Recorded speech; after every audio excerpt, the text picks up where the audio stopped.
CPI జిల్లా సహాయ కార్యదర్శి దండి సురేష్ గారు, అదేవిధంగా జిల్లా నాయకులు కార్పొరేటర్ గారు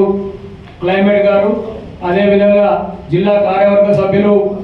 మహమ్మద్ సలాం గారు, అదేవిధంగా నగర కార్యదర్శి జానిమియా గారు, అదేవిధంగా నగర సహాయ కార్యదర్శి ఆనాలి సాంబశివరెడ్డి గారు,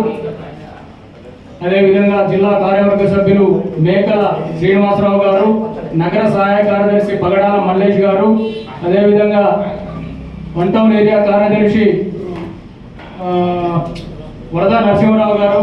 3 టౌన్ ఏరియా కార్యదర్శి నూనె శశిధర్ గారు, వీరందరికీ కూడా ప్రత్యేక అభివందనాలు తెలియజేస్తూ ఈ కార్యక్రమాన్ని ఈ మహాసభను ఉద్దేశించి ముందుగా జిల్లా కార్యవర్గ సభ్యులు గారిని మాట్లాడవలసిందిగా కోరుతాము.